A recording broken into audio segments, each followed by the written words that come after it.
Hoy en Vidas Cruzadas recibimos a Luis Sanz Irles, escritor, autor de 3 novelas, Una callada sombra, Tulipanes y delirios y Leontiel. Es también autor de una fantástica traducción de La tierra baldía, de T.S. Eliot, y está trabajando ahora en una nueva traducción de poesía, la traducción de la poesía de Ted Hughes, así como en una 4ª novela. Es importante señalar también que Luis Sanz Irles, además de escritor, ha sido durante muchos años el director general del IASP, la Asociación Internacional de Parques Científicos, y más tarde presidente de su consejo asesor. Con todos ustedes, Luis Sanz Irles. Luis Sanz Irles, bienvenido. Muchas gracias. Es un placer tenerte con nosotros. Yo te conozco a través de tu perfil de Twitter y tu perfil de redes. Ahora X. Ahora X, efectivamente, también llamado X. Y como escritor, como novelista, como crítico literario, como traductor. Pero echando un vistazo a tu historial, veo que esto es algo muy reciente de lo que ha sido tu trayectoria vital. Sí, de un modo público sí es muy reciente. Mi vinculación con la literatura, que es a lo primero a que te has referido, es prácticamente de toda la vida, desde muy pequeño. Pero bueno, los avatares de la vida me han llevado siempre por otro derrotero, excepto naturalmente el de lector, que lo he sido siempre. Pero ya volcarme un poco a la creación literaria y al trabajo en la literatura ha sido más reciente. Nunca he sido tampoco un profesional de la cosa, aunque bueno, mi formación académica iba por ahí, pero ha sido ya a la vejez viruelas cuando he decidido que la literatura me había dado mucho en la vida, que le estaba siendo demasiado tiempo poco leal, infiel, y que había que hacer algo para enmendar esa vileza. Y en los últimos años, que ya serán como 10 o 15, he estado más activo sin dejar las otras actividades profesionales. A lo que me refería, claro, es que a quienes te veíamos como un traductor, un escritor, un crítico literario, pues nos agrada también saber que has sido muchas otras cosas antes. Pero vamos a empezar con esa primera vocación literaria. Tú naces en Valencia en el año 52. Sí. Tienes luego una etapa de tu infancia en la que vives en Almansa. En la provincia de Albacete, sí. ¿Y aquí cómo entras en contacto con la literatura? ¿Es una cosa familiar o tú eres un niño independiente en ese sentido? Hay bastante de arraigo familiar. En mi casa había libros, muchos libros, lo cual no era muy frecuente en el hogar medio iba a decir de la España de aquellos años, me atrevo a decir ni de estos tampoco. Quizá eran libros de los que hoy yo personalmente, la mayoría de ellos no los tendría, pero había muchos libros, había novelas, había ensayos, había cosas de historia, tanto por parte de mi padre, un abogado, como por parte de mi madre, una ama de casa de aquellos tiempos, pero con aficiones lectoras. Aprendí a leer muy pronto y aprendí a leer bien. De hecho, yo recuerdo que aprendí muy pronto, a los 6 años o así. Las sectas pedagógicas de hoy en día querrían condenar a mis padres por haberme privado de una infancia feliz, por haberme obligado a aprender a leer. Bien, a las sectas pedagógicas de hoy en día les pueden dar mucho parditrí. Yo bendigo a mis padres por haberme enseñado a leer bien, pero te lo digo porque en ingreso de bachiller, que era lo que yo hice el bachiller antiguo, teníamos una asignatura que era lectura, que se descomponía en 3 partes. Era comprensión, claridad y rapidez. Y puntuábamos cada mes en el curso de ingreso de 0 a 10, y yo todos los santos meses saqué 10, 10, 10, y como además nos ponían en un ranking, yo era el primero de mi clase sistemáticamente todos los meses. Realmente los pedagogos van a llevarse las manos a la cabeza, escuchando todo esto. Sí. Puntuaciones, ranking de alumnos, no puede ser. Claro, es decir, los pedagogos me condenan a la ergástula y yo a ellos. Estamos en paz. Pero quiero decir que leer siempre ha sido algo muy consustancial y muy natural. Me ha resultado siempre muy fácil. Bueno, a otros juegan al fútbol con mucha facilidad. Yo tampoco era malo, extremo izquierda. Pero a partir de ahí, tener facilidad para leer hace que devores libros. Y esa actividad la he llevado siempre conmigo, a más. Uno lo que va cambiando es el tipo de lecturas que hace. Lógicamente, quizá la comprensión lectora también, de según qué cosas. Pero desde muy pequeño empecé a leer y ahí nace mi conexión vital con la literatura. Después me interesé ya en otras cosas, no solo en leer, sino en cómo se escribe lo que leo. ¿Por qué se escribe así y no asá? Y ya empecé a meterme en temas de narratología, en temas de teoría literaria, ¿no? Que hace que leas de otra manera. Pero eso ya como un adulto muy Eso ya como un adulto, consciente. pero joven. Es decir, esto ya... yo cuando estudié en Ámsterdam, cuando marché de Valencia, de España, por motivos políticos, y me exilié en Ámsterdam, ya me metí en temas de teoría de la literatura, sociolingüística, que es lo que se supone que Bueno, son. vamos a ir por partes. Ya que has mencionado que tú jugabas de extremo izquierdo, hablando de extrema izquierda... Ya veo. Que conste que era inintencionado, ¿eh? Sí, lo sé, pero aquí tenemos muy mala intención. Claro. Somos como los pedagogos. Cuéntame cómo se produce... ¿Cómo comienza ese proceso de politización? Y háblame qué relación, para empezar, tenías en casa con la política y qué relación encuentras fuera. Mis padres eran gente de un conservadurismo moderado. Bien es verdad que mis padres vienen de la época de la Guerra Civil. Lógicamente, en la Guerra Civil los enconamientos y los exacerbamientos eran con razones ¿La quizá pasaron no en Valencia, justificables. perdón, tus padres, la guerra? En Valencia y en Almansa hubo división de opiniones. Era otra época, los enconamientos eran muy fuertes y, bueno, digamos que durante la guerra la familia de mi padre estaba perseguida y buscada para ser llevada al paredón. Igual que las familias de otros que eran del bando republicano o del bando rojo, como se llamaba, estaban en esa misma situación. Ya sabemos lo que era España. Era un auténtico hervidero de locura. Pero bueno, mis padres en general han sido gente de derechas moderadas. Yo, llevado del entusiasmo juvenil, de las ganas de luchar contra un régimen dictatorial, que era el franquista, tenía ganas de hacer cosas, no quería conformarme con ser un opositor pasivo, protestar, pero bueno, hay quienes estamos más llevados a la actividad, al activismo, a la hiperactividad incluso, y otros menos. Yo era de los que estaba muy llevados a eso, y la única forma de hacerlo era militando en partidos de izquierda. De izquierda desde el PC a más allá del PC, porque durante todos esos años, te hablo de los que yo he conocido y he sido testigo directo, los años finales de los 60 y los 70 básicamente, en la oposición contra Franco, al PSOE ni se le veía ni estaba. Si estaban, sería en pequeños conciliábulos secretos, recolectando un poco de dinero para el Socorro Rojo o alguna de estas cosas. Jamás estaban en ningún sitio donde pudieran arriesgar ni un pelo. Esto es así. Y lo mantendré. Bueno, quizá habrá excepciones, pero el PSOE no contaba en ese mundo de la oposición antifranquista. Salieron sacando pecho después, cuando ya no estaba Franco. Bueno, yo milité en un partido a la izquierda del PC durante bastantes años, hasta que me di cuenta de que lo que queríamos instaurar era manifiestamente peor que lo que nos queríamos cargar. Y ahí fui alejándome. En ese alejamiento contribuyó que a mí me detuvo la Guardia Civil por militancia ¿Cómo te detuvo la Guardia Civil? ¿Cuál es? ¿Tú estabas en un partido que estabais organizados en células, digamos? Como... Sí, era el típico partido marxista-leninista. De hecho, te lo puedo decir, era el PCML, ¿no? El Partido Comunista de España marxista-leninista.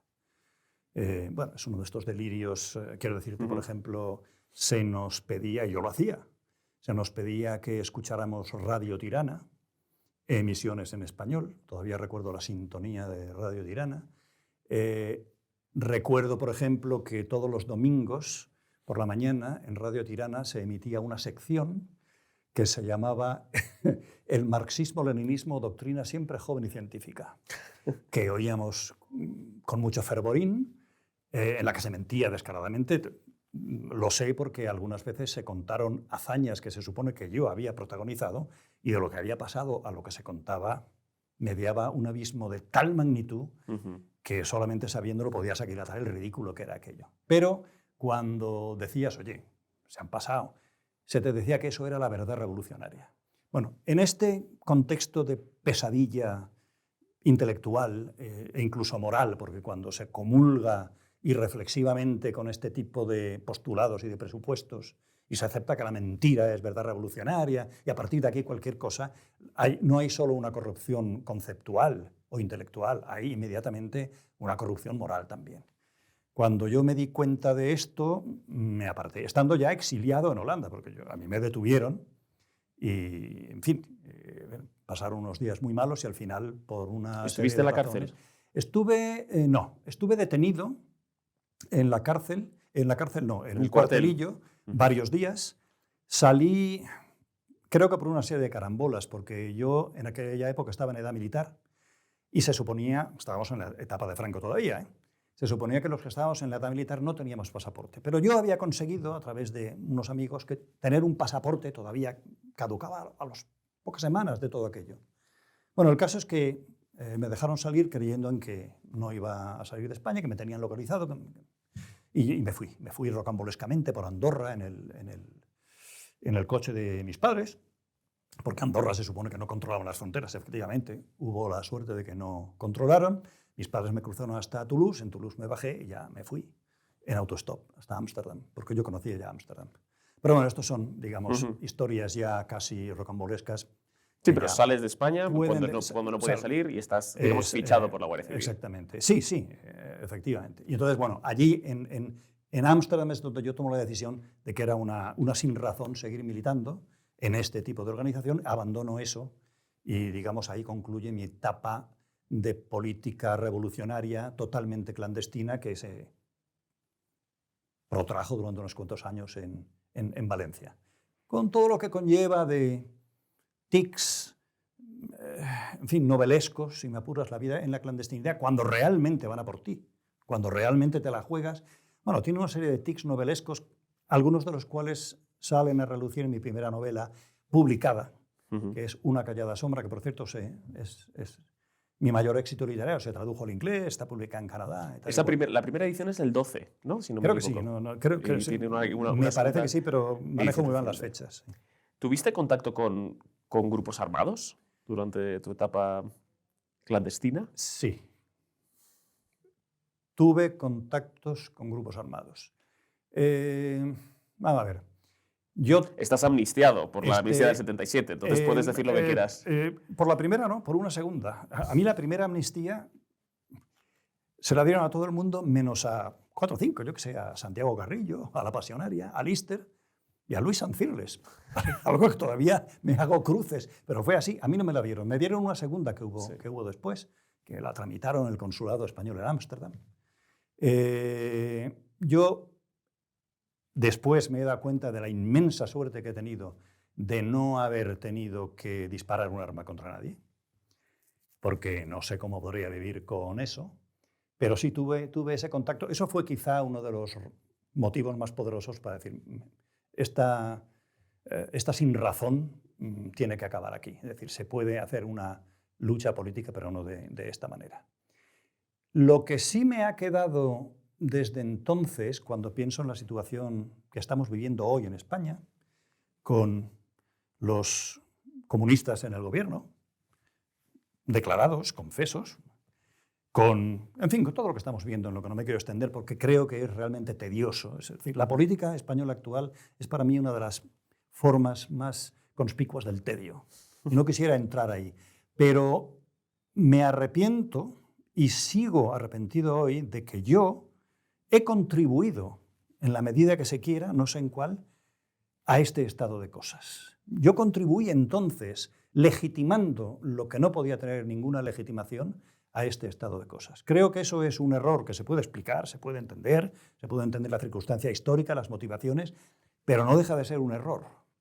Y era un error que yo cometí siendo ya adulto y del cual sigo sintiéndome mal. Me sigo sintiendo mal por lo que es mi contribución a lo que hoy detesto y combato. Pero yo he tenido una contribución, una legitimación, una contribución al prestigio de conceptos absolutamente insensatos, y es el adjetivo quizá más benévolo que se me ocurre, y yo he estado en eso.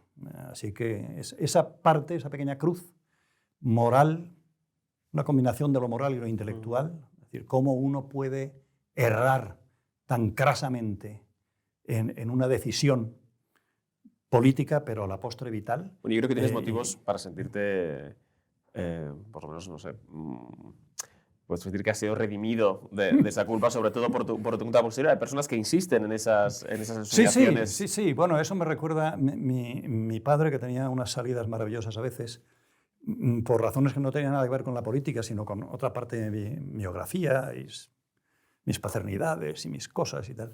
Y mi padre, ya de mayor, me dijo una frase que se me ha grabado por lo graciosa que era. Le dije no sé qué, le conté no sé qué que iba a hacer o estaba haciendo. Y me mira y me dice, hijo mío, eres contumaz en la insensatez. Y esa frase se me ha parecido redonda. Y no se equivocaba, ¿no? Creo que no. Creo que si alguna sensatez tengo, me ha venido mucho después, ya con muchos años, tengo más años de los que quiero recordar. Pero bueno. ¿Cuánto de esa vocación revolucionaria de tu juventud crees que se debe más a tu carácter que a la politización, que a tu interés en la política? Mucha. Sin duda, digamos que estoy seguro de que para entender aquello, si es que tuviera un interés público, entenderlo, que no lo tiene, pero a título personal, es mucho más materia de psicólogo, no te diré de psiquiatra, pero sí de psicólogo que de politólogo, sin duda ninguna. Sí. No, te lo pregunto porque... Pero creo que eso es extensible a muchísima gente. Seguramente, claro. Sí, seguramente, ¿no? El carácter explica más cosas que la convicción, ¿no? El carácter te lleva a convencerte de determinadas cosas o te abre esas vías para poder, ¿no? Expandirte. Te ves como una persona muy enérgica, muy determinada, ¿no? Entonces, estamos en Holanda y me consta, hacemos otra digresión, que hablas muchos idiomas. Sí. ¿Cuántos idiomas hablas? 5 o 6, según los cuentes, vamos a ver. Tampoco son muchos, hay gente que habla más, pero vamos, no está mal. No está mal. Aparte del español, que es mi lengua madre, hablo inglés, francés, italiano, holandés, portugués, con varios niveles de competencia, pero vamos, con una competencia... Puedes leerlos todos, digamos. Sí. Todos. Un periódico en cualquiera de todos. Sí, y libros también. O sea, puedo leerlos todos sin problema. ¿Sobrevivo en japonés? Sobrevivo. Pero a eso no digo que sea hablar japonés. También leo algo de rumano. El asunto es que, bueno, siempre me ha interesado el fenómeno del idioma y de la lengua, siempre. Y sobre todo las palabras, soy un enamorado, perdido de las palabras. Creo que son el juguete más barato que tenemos a nuestra disposición. No comprendo cómo la gente no lo disfruta más. Soy ese tipo de persona que está siempre cogiendo una palabra, estirándola, sacándola de quicio, retorciéndola, a ver qué sale de ella.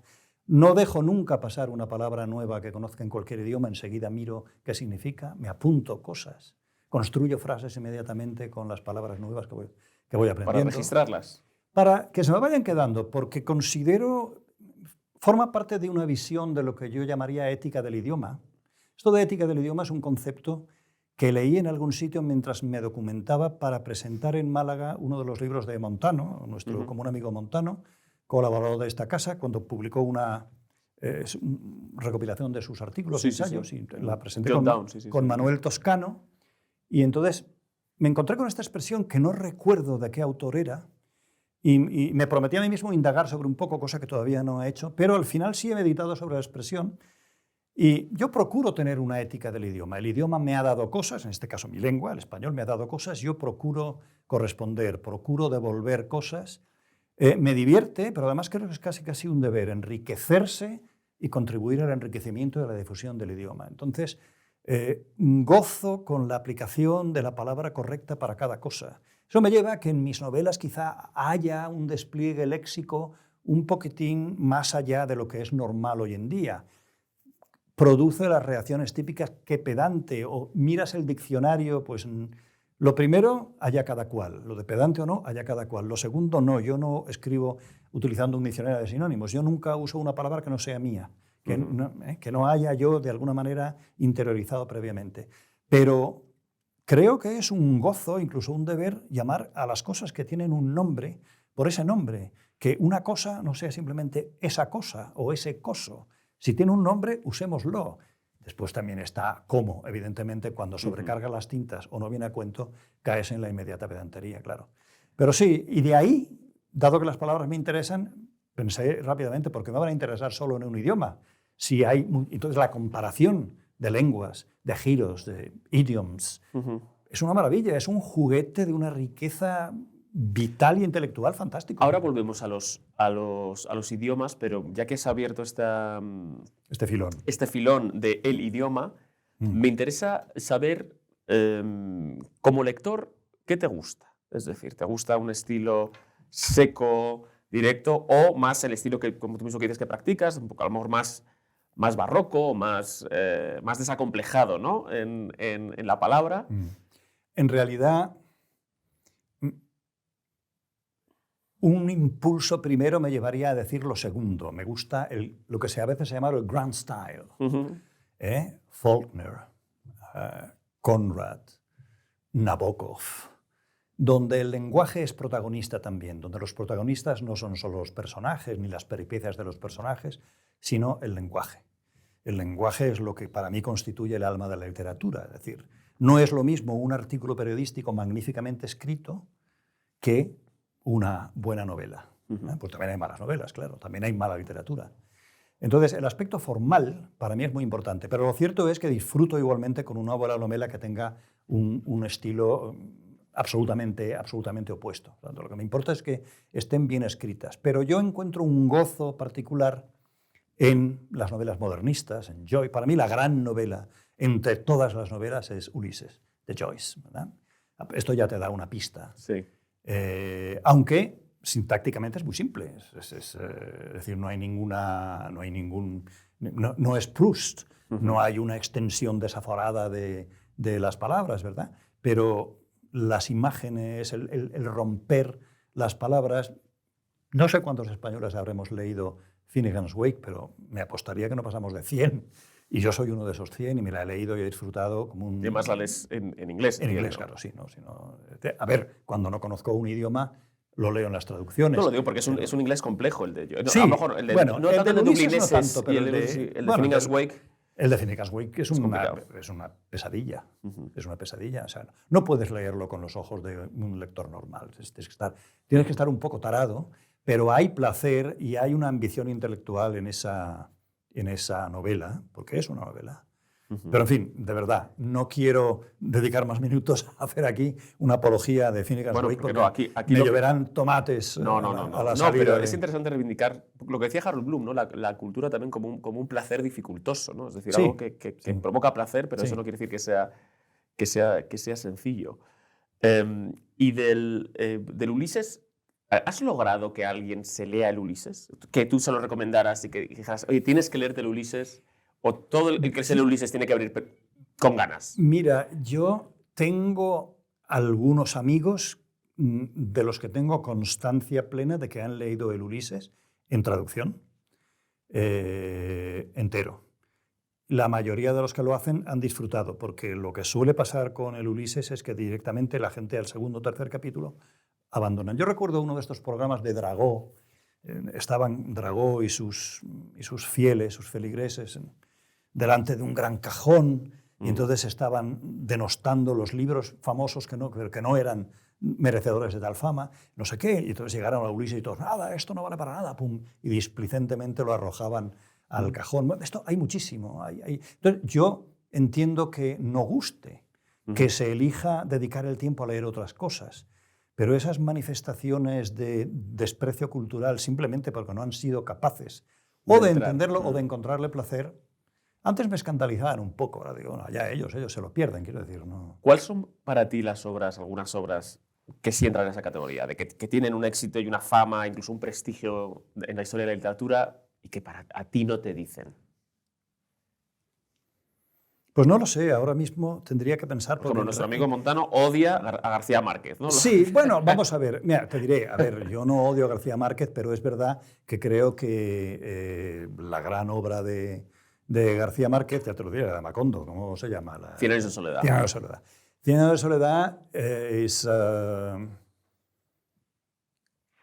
está sobrevalorada, ¿no? Sí, lo puedo decir. Me parece un buen libro, me parece una buena novela, pero creo que está un poco sobrevalorada. Pero esto hay que entenderlo en ese contexto. ¿Su lenguaje te gusta? ¿A ti que te gusta el...? Sí, tiene imágenes poderosas, muy afortunadas, pero el conjunto de la novela me parece, de nuevo, que está por encima de la fama que ha logrado, en la cual se debe a ciertas inercias críticas. Eso se genera también cuando alguien se empieza a hablar muy bien de un libro. Pues a mí también me ha gustado. Uno se suma de buen grado cuando es un lector aficionado a la lectura, pero quizá no excesivamente crítico o con todas las armas, digamos, técnicas para hacer una lectura muy crítica, se suma con facilidad a estas grandes corrientes, a estas cosas que acaban pronto constituyéndose un mainstream, uno más.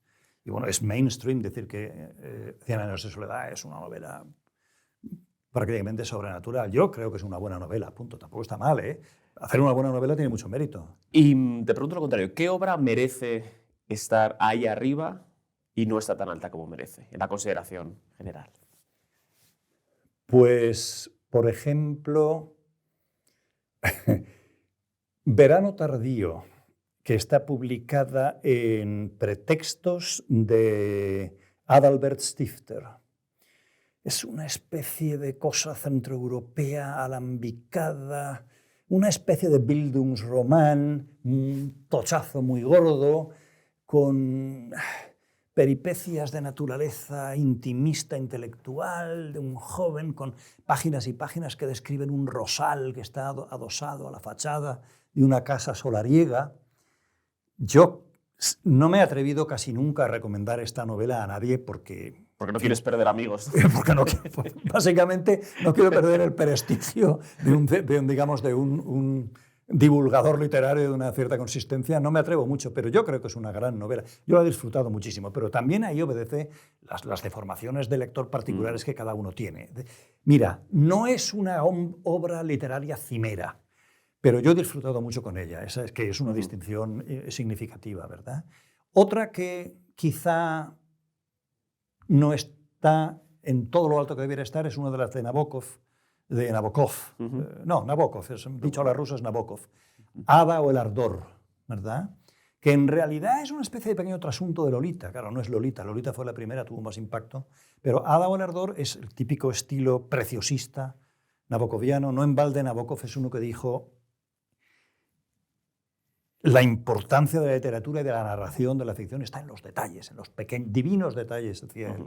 Los divinos detalles. Gran teórico de la literatura. Sí, lo era. Entonces, Ada o el ardor sería una de esas novelas que creo que merece estar, digamos, en mayor consideración crítica y lectora de lo que está, por decir algunas. Y si el Ulises es la novela que tienes, digamos, ahí en tu Zeus, ¿no? En ese Olimpio literario, me suena que Conrad es el autor, digamos, que está... Pues sí, porque yo no le he leído nada a Conrad que me haya parecido malo. Y yo tengo, desde hace 4 años, soy el orgulloso propietario de una edición de las obras completas de Conrad que se hizo en Nueva York en 1926, encuadernadas en tela. Las tengo todas ahí en una sección de mi biblioteca. Y es una fuente de consuelo tremendo tenerlo ahí, porque sé que durante mucho tiempo voy a poder ir, sacar un libro cualquiera, leérmelo y disfrutar muchísimo. Esas tormentas oceánicas de Conrad, que en el fondo en realidad lo que son grandes tormentas morales por las que surcan los protagonistas de sus novelas, me parece grandioso. Hay que añadir otro dato, y es que, como sabes, Conrad, que era polaco, él aprendió inglés estando en la Marina inglesa ya de adulto. Y tiene un inglés que está reputado como una de las grandes producciones literarias en la lengua inglesa. Aunque es cierto, yo creo que lo he podido apreciar y después he leído que los propios nativos ingleses dicen: es tan he gilds the lily too much,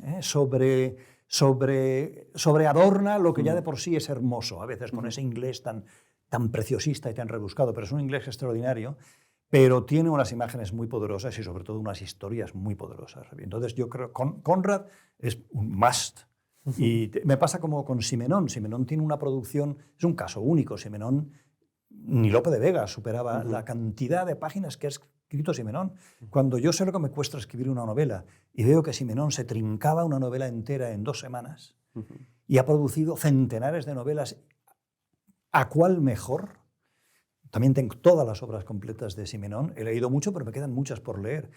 Lo cual es una especie de seguro de vejez, de alguna manera. Es decir, bueno, no voy a estar solo. Sé que voy a tener cosas que hacer. Por cierto, me jubilé ayer.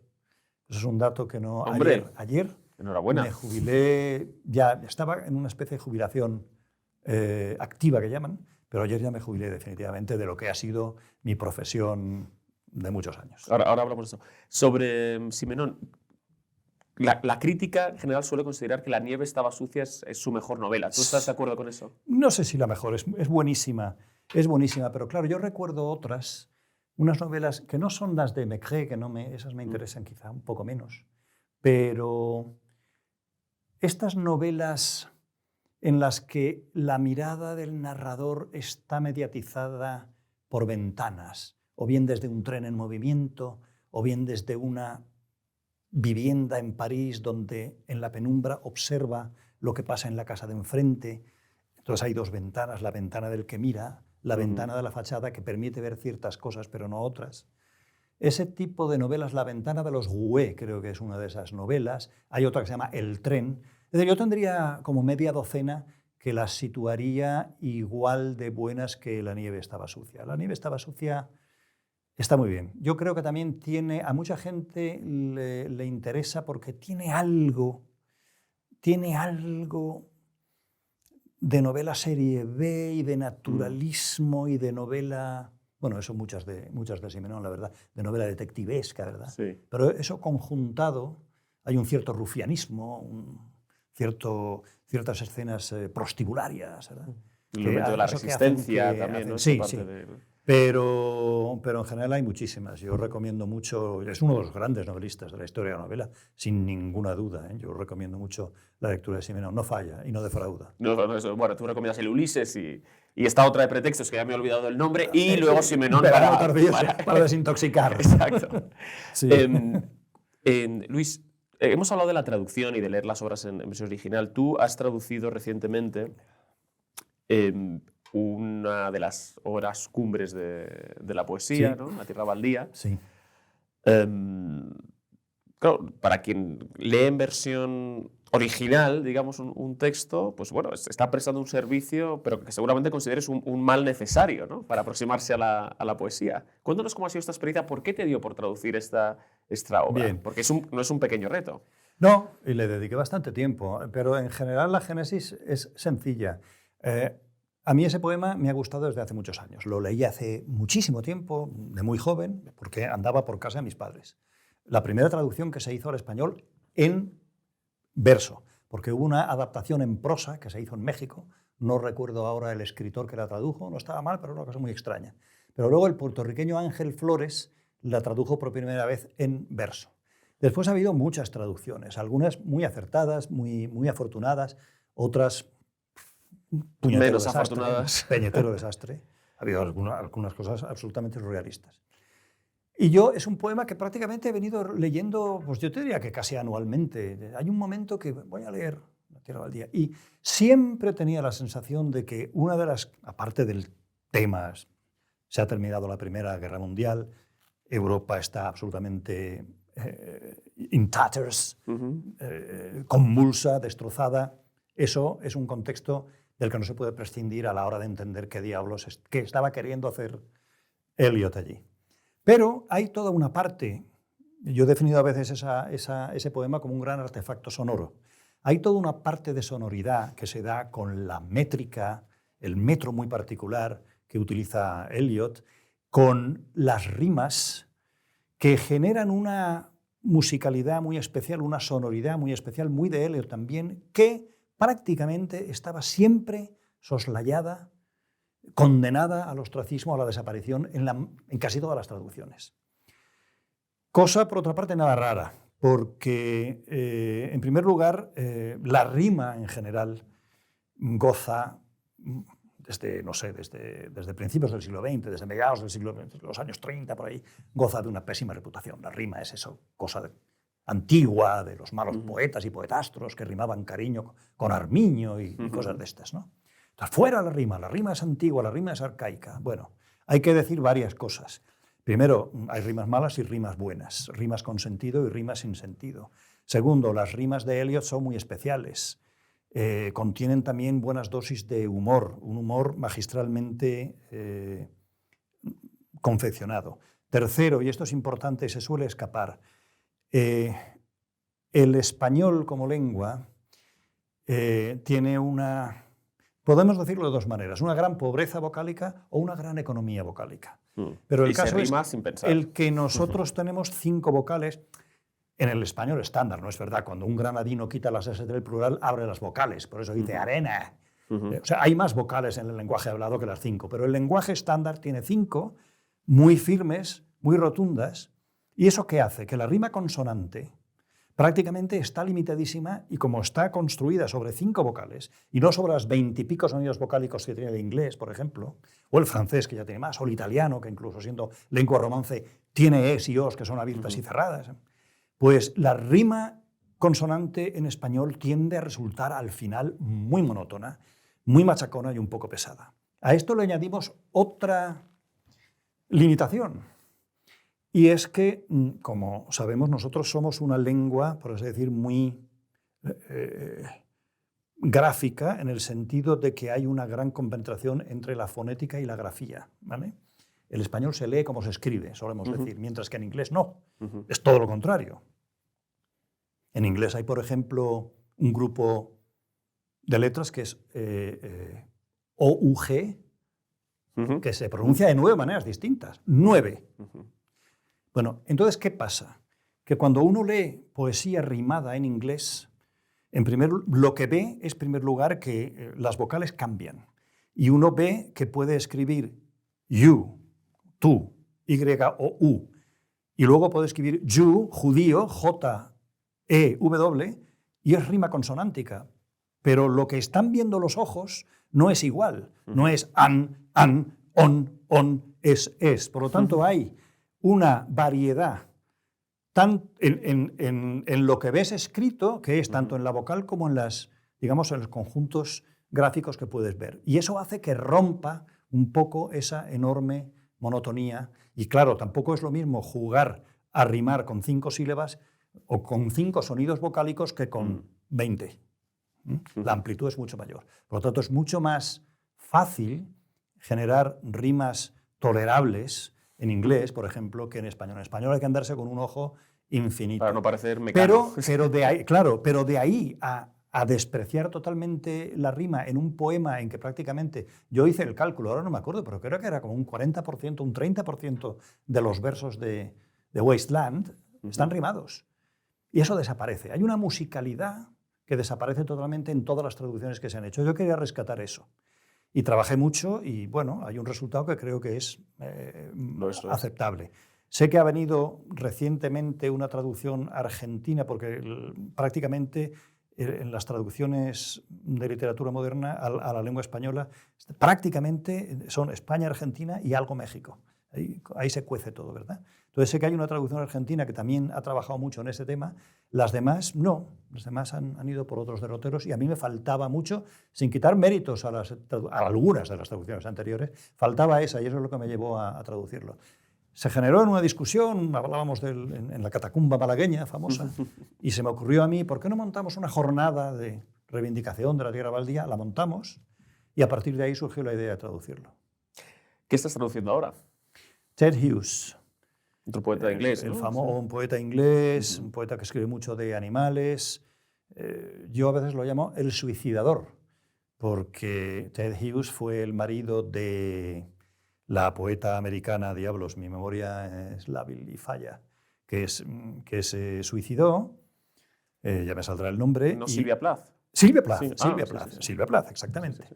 Y después se casó con Aisha Webbel, creo que se llamaba, que no era poetisa, pero estaba en el mundillo literario, que también se suicidó y de la misma manera, metiendo la cabeza en un horno de gas. Entonces, bueno, ha sido muy acosado por ciertos movimientos feministas simplemente porque sus 2 mujeres se suicidaron. De ahí se ha deducido Simplemente. Por cualquier cosa. ¿Eh? Pero dejando eso, es un enorme poeta no tan conocido como debiera, aunque en Inglaterra es conocidísimo. Y estoy ahora traduciendo. Lo que pasa es que yo traduzco, digamos, como no soy un traductor que vive de las traducciones, no sé si hay alguno que lo haga, digamos, yo no he buscado una editorial... De poesía no creo. Yo no he buscado una editorial que diga, yo te lo publicaré. Yo lo traduzco, porque me gusta traducir. Hago lo mejor que puedo y cuando lo tengo voy a editoriales y ¿os interesa esto? Entonces todavía no me he movido en el mundo editorial porque la verdad es que además no me corre nadie. Estoy traduciendo con mucha calma, estoy escribiendo mi 4ª novela o es mi 3ª, no sé, mi 4ª. Mi 4ª novela, estoy escribiendo ahora y estoy traduciendo Ted Hughes y me lo paso muy bien. Traducir es fantástico. Vamos a ir, que estamos apasionantes toda esta conversación, pero no quiero dejar de hablar, de volver a retomar un poco tu vida y tu obra, que en este caso coincide bastante. Habíamos hablado... Mi obra. De tu obra, con O mayúscula. Habíamos hablado de esa primera novela publicada, que tiene que ver, donde hablas de la clandestinidad. Sí. ¿no? Y tu segunda novela, corrígeme si me equivoco, tiene que ver precisamente con tu exilio, es decir, Sí. con el estar afuera. Sí. Antes de llegar a Holanda, ¿tú ya hablas holandés? No. Vale, lo aprendes ahí. Hablo inglés y hablo francés, el holandés lo aprendo allí, claro. O sea, parte de esa experiencia alienante es el idioma, entiendo. Sí, es un bagaje interesante. El holandés sirve para saber un idioma más y además me familiariza con otros idiomas germánicos. Es decir, utilidad práctica no tiene ninguna. Utilidad estética, para mí sí, aunque tengo que decir que no se enfadan mis amigos holandeses, el holandés fonéticamente es un idioma duro. Heinrich Heine tiene escrito que el holandés suena al rebuzno de un burro resfriado. No es muy halagüeño como descripción. Yo una vez fui a una lectura de un poeta holandés, esto es una cosa bastante curiosa, y leía a él en holandés y luego un traductor en inglés. Y él dijo, me van a perdonar porque el holandés suena como tirar de la cadena. Lo dijo él mismo. El mismo, sí. O sea, los holandeses debe haber una broma interna, ¿no? Los holandeses debe haber un inside joke sobre los holandeses son conscientes de que fonéticamente su idioma es duro. Tiene, por otra parte, la mayor dificultad fonética del holandés para los extranjeros es el sonido que para nosotros es muy fácil, es el sonido J. Ellos tienen un trabalenguas que significa 88 preciosos canales traseros, si lo traduces, que se dice 88 Wow. Y claro, eso se lo hacen decir a un alemán y se vuelve loco. Pero es un idioma duro. Pero a mí me gustaba saberlo. Y en estos años de clandestinidad, de exilio en Holanda, claro, ¿tú no sospechabas que estabas cebando tus futuras novelas, o sí? ¿O había algo así del escritor que tenía, de Luis Sanz? No, aunque yo por ahí ya escribía cosas, bocetos, proyectos de novela que andan por ahí en cuadernos, todavía andan por ahí en unos cuadernos amarillos que tenía. Trabajaba en la radio en aquella época, unos años, y en las enormes pausas que había entre locución y locución, programa y programa, pues me entretenía a escribir novelas, pero no sospechaba que estaba cebando eso. Eso vino después. Creo que las 2 primeras novelas han sido un poco saldar una cierta deuda con una cierta parte de mi pasado. ¿Pero mantenías un diario o ha sido todo un trabajo memorístico? No, yo nunca he sido... Mira que hay buenísimos diarios. No solo el de Montano. Hay que citarlo porque si no me enfada, que es muy buen diario. Muy buen diario.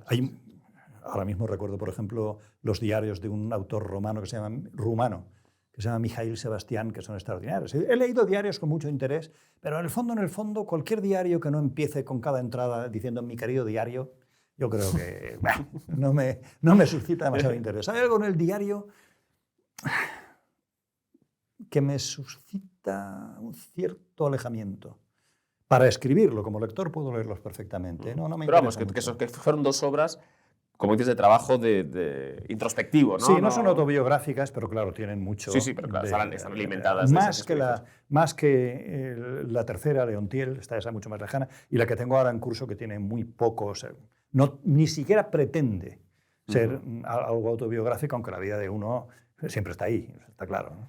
Y cuéntanos, hablando de la vida de uno, ¿cómo te has ganado la vida? Aparte, o sea, tú estudias filosofía, te vas a Holanda después, haces estas cosas. Sociolingüística, incluso tuve un año de vida académica. Eso me hace mucha gracia porque cuando mis amigos académicos, que son muchísimos, bueno, es que vosotros los que no sois de la academia, un momento, yo he sido académico y me fui porque no lo aguantaba más en la Universidad de Utrecht. No, yo monté algunas empresas en el ámbito de lo que es marketing y tal, y tenía esa inquietud de hacer algo yo más que de colocarme a trabajar para o en.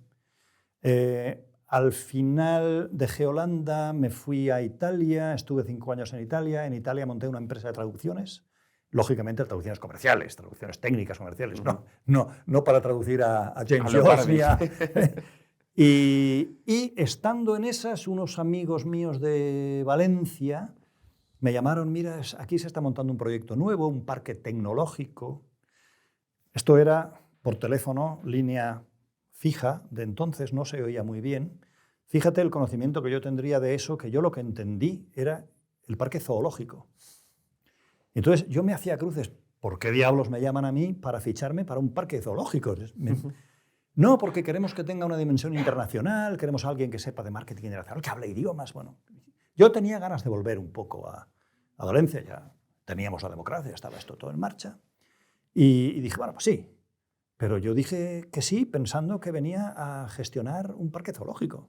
Yo no he pisado un parque zoológico nada más que 2 veces en mi vida de pequeño.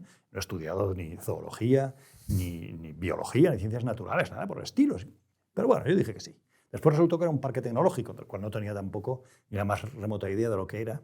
Pero me metí ahí, monté, porque éramos 2, el Parque Tecnológico de Valencia.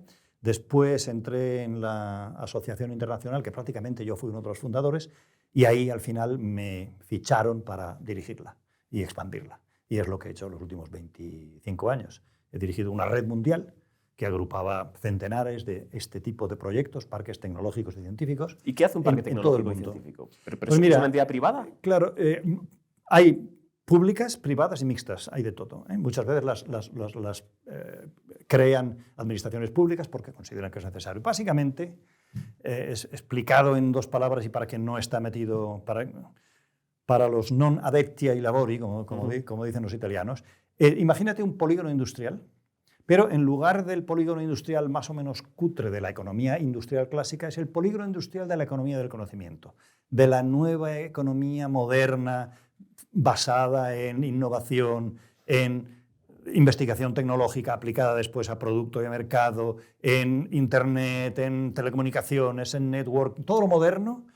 Tú coge todos los vocablos modernos que han ido apareciendo en torno a esto, lo más moderno que encuentres, eso es un parque tecnológico. Es un espacio con un diseño especial y con unos servicios especiales que no se dan en polígonos industriales, que prácticamente lo que quieren es acercar y canalizar el contacto entre empresas con universidades y universidades con empresas para que lo que se genera como producto de conocimiento, investigación, etcétera, en la universidad pueda pasar con facilidad a ser aplicado por empresas para llevarlo al mercado en forma de productos de mejor calidad, de más sostenibilidad, de más competitividad, etcétera, etcétera.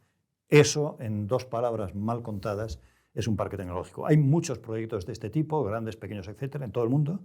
Y yo he dirigido, prácticamente creado y dirigido esa red mundial que, por darte cifras, mira, tenía, ¿cuánto yo la dejé? Hace muy poco, tenía casi 400 miembros en 80 países. Y si pones todas las empresas que están dentro de esos parques, pues serán prácticamente 200.000 empresas, todas de lo que se llama la economía digital del conocimiento. Y a eso me he dedicado. Habrás viajado mucho, me imagino, ¿no? Sin cesar, sí. ¿Y nunca has tenido tentación de escribir un libro de viajes o sobre esas? ¿No te inspiraba literariamente tanto viaje? Sí, pero creo que no tengo suficiente talento como escritor de viajes. Para eso hay que ser inglés. Yo creo que hay que ser inglés para escribir un buen libro. Y tener una mirada orientalista sobre todo, ¿no? Claro. Además, sí, buena parte de mis viajes, en buena medida, han sido a Asia. Un poco porque tocaba, eran los mercados que me solicitaban, pero otro poco porque me gusta. Yo tengo esa querencia hacia Japón. Yo he convivido años con una mujer japonesa, viví con una mujer japonesa. El japonés me interesa desde siempre, la filosofía japonesa, el cine japonés. Yo jugaba mucho, todavía lo hago, pero jugaba mucho a un juego estratégico, es el Go. En China es el Wei Chi, en Corea es el Baduk. Es un juego de una complejidad infinitamente superior al ajedrez. Que no se enfaden los ajedrecistas, que sé que esto los saca de los nervios cuando se dice. A mí también me gusta mucho el ajedrez y he jugado al ajedrez. Entonces, esa creencia orientalista siempre ha estado, pero yo creo que no tengo talento. Siempre me iría a la anécdota fácil y yo tengo que crear ficción a partir de otros datos y de otros presupuestos. Entonces, la tentación la he tenido, pero el conocimiento de mis límites también. Luis Sanz Irles, ha sido un placer tener esta ocasión de charlar contigo. Y vamos a terminar pidiéndote que nos recomiendes a alguien para invitar aquí al sofá. Pues, como ha salido el tema de las traducciones, no sé si voy a ser capaz de darte algún nombre, quizás sí, pero por ejemplo, se me ocurría que sería una buena cosa traer a un traductor profesional muy competente, muy bueno, que podría ser, si no recuerdo mal, es un traductor de alemán, que creo que puede que hasta sea el presidente de la Asociación de Traductores. Creo que de apellido es Forteza. No me hagas caso, o Zaforteza, o algo de este estilo. Y otro personaje que creo que puede tener interés para completar esta panoplia de cosas de literatura y en torno a la literatura sería traer, por ejemplo, a un buen editor, corrector de textos literarios, ¿verdad?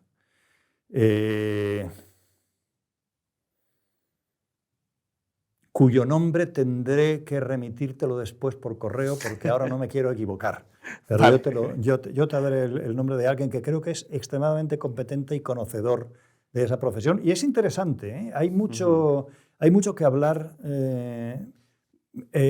Yo tengo limitado la labor de mis correctores a estrictamente lo ortotipográfico. Pero hay correctores que reescriben las novelas, incluso novelas de autores de mucho nombre, muy conocido, están prácticamente reescritas de cabo a rabo por correctores profesionales porque si no, no habría por dónde cogerlas. Esto conviene que se sepa. Hay escritores que no saben escribir. Así de claro. ¿Podremos dar algún nombre? No. Hay algún periodista bastante conocido que escribe a veces novelas y escribe muy buenas columnas, pero las novelas son muy malas. Escritas, después salen resultonas. Pasadas por la labor del corrector salen resultonas. Pero lo que es el manuscrito es abominable. Muy bien. Muchísimas gracias, Luis Sanz Irles, y hasta la próxima.